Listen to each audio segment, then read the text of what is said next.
Welcome back friends, ये हमारी video number 62 class 12 computer science with Python series के लिए।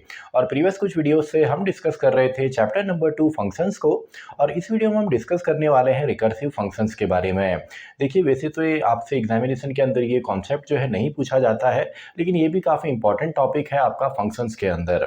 तो देखिए, रिकर्सिव फंक्शन होता क्या है। जब भी एक फंक्शन खुद को ही कॉल करता है तो ऐसे फंक्शन को हम रिकर्सिव फंक्शंस बोलते हैं।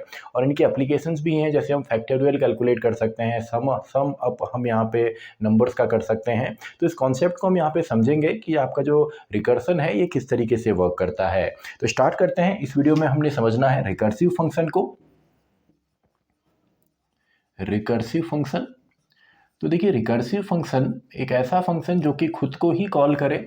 यानी कि फॉर एग्जांपल अगर मैं एक फंक्शन यहाँ पे बनाऊँ डेफ हेलो, तो इस फंक्शन की बॉडी के अंदर से अगर हम इसी को कॉल करते हैं, तो ये तो केवल एक सैंपल यहाँ पे है, तो इस टाइप के फंक्शन को सिंपली हम रिकर्सिव फंक्शन बोल देते हैं। तो इसको अगर हमने डिफाइन करना हो तो हम बोल सकते हैं when a function calls itself it is called a recursive function। इसको हम रिकर्सिव फंक्शन बोल देते हैं। तो देखिए, यहाँ पे अब अगर हम इस तरीके का डायरेक्टली यूज़ करें, यानी कि अब अगर आप एक फंक्शन बनाएं और उसके अंदर से इसी को अगर कॉल करें, तो देखिए ये तो आपका चलता ही रहेगा, क्योंकि अगेन ये बॉडी के अंदर आएगा और अगेन ये खुद को ही कॉल कर देगा। तो ये तो एक साइकिल यहाँ पे, इन्फिनिटी की साइकिल यहाँ पे चल जाएगी। तो जब भी हमको रिकर्सिव फंक्शन क्रिएट करना होता है तो इसमें इसको टर्मिनेट करने के लिए हम एक कंडीशन लगाते हैं, यानी कि एक बेस कंडीशन और एक वर्किंग कंडीशन।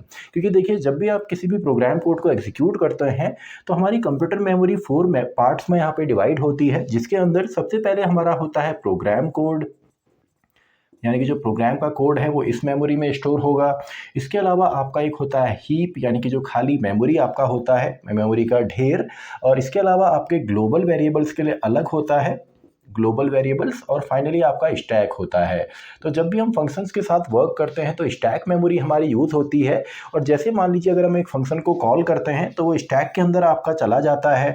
इसके अलावा उस फंक्शन के अंदर से अगर आप किसी फंक्शन को और कॉल करेंगे तो उसके अंदर दोबारा ये जाएगा। और स्टैक जो हमारा डेटा स्ट्रक्चर है, इसको हम आगे देखेंगे, आगे पूरा चैप्टर हमने स्टैक के ऊपर या डेटा स्ट्रक्चर के ऊपर समझना है। तो इसमें हम देखेंगे कि आपका लीफो के प्रिंसिपल पे वर्क करता है, यानी कि लास्ट इन फर्स्ट आउट, यानी कि जो स्टैक के अंदर लास्ट में इन होगा वही सबसे पहले आउट होगा। तो अगर हम इस तरीके का फंक्शन यहाँ पे क्रिएट कर लें तो इससे क्या होगा, सिंपली आपका स्टैक जो है ओवरफ्लो हो जाएगा। तो इस प्रॉब्लम से बचने के लिए बेसिकली हमको यहाँ पे एक बेस कंडीशन और एक वर्किंग कंडीशन बनानी होती है। तो इसको चलिए डायरेक्टली हम एग्जाम्पल से समझते हैं। हम फैक्टोरियल यहाँ पे कैलकुलेट करेंगे आपका रिकर्सिव फंक्शन की मदद से। तो इसके लिए मैं सबसे पहले इसका कोड यहाँ पे लिख देता हूँ, for example def, and factorial के लिए हम फैक्ट यहाँ पे ले लेते हैं और एक नंबर में यहाँ पे ले लेता हूँ। तो पहले तो इसकी एक बेस कंडीशन यहाँ पे बनेगी, और इसमें मैंने कहा इफ़ अगर आपका जो नंबर है इसकी वैल्यू हो जाती है सिंपली 1, तो ये हमको रिटर्न करके यहाँ से दे दे 1, यानी कि 1 रिटर्न करे, जो हमारी यहाँ पे कंडीशन रुकेगी जहाँ पे। और अगर ऐसा नहीं होता सिंपली, तो एल्स में हम यहाँ से रिटर्न करेंगे आपका नंबर मल्टीप्लाई बाई आपका फैक्ट को अगेन हम कॉल करेंगे, लेकिन हम यहाँ पे नंबर को एक माइनस कर देंगे। अभी हमने क्यों किया इसको भी हम समझेंगे, पूरा लॉजिक इसका जो है। एंड देन इस फंक्शन को हमने कॉल करना है, तो p equals to fact, and इसमें मैं नंबर यहाँ पे भेज देता हूँ, एंड जो भी वहाँ से रिजल्ट आएगा वो आपका फैक्टोरियल होगा, तो उसको हम यहाँ पे प्रिंट कर लेते हैं। तो देखिए, कोड तो केवल इतना ही है। अब ये हुआ कैसे ये हमने समझना है। देखिए, फर्स्ट टाइम जब हमने फैक्ट को कॉल किया और यहाँ से नंबर दिया, सॉरी नंबर में मुझे एक नंबर ही यहाँ से देना है, यानी कि जिस नंबर का आप फैक्टोरियल कैलकुलेट करेंगे। आप चाहें तो इसको इनपुट की मदद से, इनपुट फंक्शंस की मदद से यहाँ पे यूज़र से भी पूछ सकते हैं। तो फैक्ट फंक्शन को हम कॉल कर रहे हैं और 5 हमने इसमें सेंड किया। तो देखिए, सबसे पहले जो हमारा फंक्शन है इसका नाम है फैक्ट, और इस फंक्शन पे जैसी वैल्यू गई 5, तो नंबर की वैल्यू अभी 1 तो नहीं हुई है, तो ये कंडीशन नहीं चलेगी, यानी कि 1 रिटर्न नहीं होगा। तो हमारा क्या यहाँ से रिटर्न होगा, number multiply by fact number -1।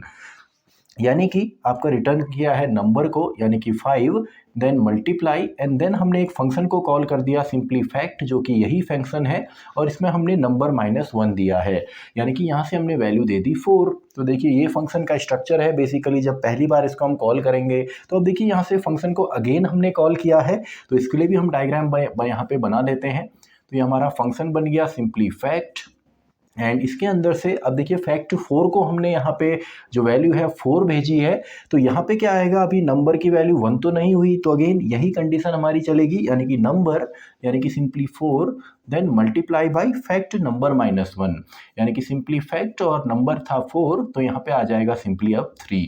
तो सबसे पहले इसमें जो वैल्यू आ रही थी वो आ रही थी 5, इसमें वैल्यू जो आ रही है वो आ रही है 4, तभी यहाँ पे अब नंबर -1 3 हो गया।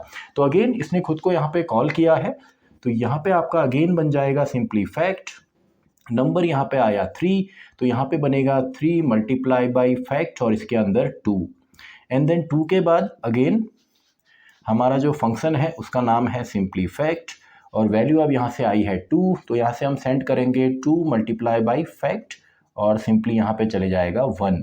तो देखिए जैसे ही यहाँ से 1 गया, यानी कि फैक्ट 1 को हमने कॉल किया, तो अब जब यहाँ पे आएगा यानी कि फैक्ट कॉल हुआ, यहाँ पे वैल्यू आई 1, तो अब नंबर हो गया है 1, और फाइनली यहाँ से हमको रिटर्न 1 मिलेगा, यानी कि अब ये रिटर्न कर दे रहा है 1 को। तो इसके बाद जब फाइनली यहाँ पे कॉलिंग होगी, तो यहाँ पे देखिए हमने 1 के साथ कॉल किया, तो वैल्यू आई है 1, और यहाँ पे 1 मल्टीप्लाई बाई फैक्टोरियल, और सिंपली जब हम 1 देंगे तो ये केवल रिटर्न करेगा, ये वाला तो नहीं चलने वाला, तो केवल ये यहाँ पे चलेगा, यानी कि 1। तो ये फंक्शन हमको रिटर्न करके क्या दे रहा है फाइनली 1। तो देखिए 1 इसने रिटर्न किया, तो अब जब ये 1 रिटर्न होगा तो इसकी वैल्यू कहाँ आएगी, जो इसका यहाँ पे कॉलर फंक्शन है, यानी कि फैक्ट 1 की जगह सिंपली मैं लिख सकता हूँ 1, तो 2 इंटू 1 आंसर आ गया सिंपली 2। तो उसके बाद ये फंक्शन भी रिटर्न करेगा हमारा इसको, और अब यहाँ पे वैल्यू फैक्ट 2 की आ गई है सिंपली 2, तो 2 इंटू 3 सिंपली वैल्यू हो गई 6, जो ये रिटर्न करेगा इस फंक्शन को। तो 6 इंटू 4 24, तो ये रिटर्न करेगा आपका 24, और इसको कॉल किया है इसने, तो 24 इंटू 5 सिंपली होता है 120, एंड फाइनली ये हमको रिटर्न कर देगा यहाँ पे जहाँ से एक्चुअल में सारी कॉलिंग स्टार्ट हुई थी।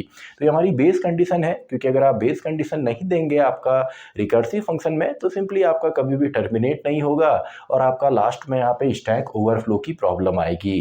तो इसके एप्लीकेशंस और भी हैं, जैसे ऐसे ही अगर आपको सम निकालना हो तो सम भी आप निकाल सकते हैं, बस आपने केवल यहाँ पे मल्टीप्लाई जो सिंबल हमने लिखा है इसकी जगह आपने प्लस करना होता है। तो आई होप आपको ये कॉन्सेप्ट भी समझ में यहाँ पे आ गया होगा। तो इसी के साथ हमारी ये वीडियो भी खत्म होती है, वीडियो नंबर 62। तो मैं मिलता हूँ आपसे नेक्स्ट वीडियो में, वीडियो नंबर 63।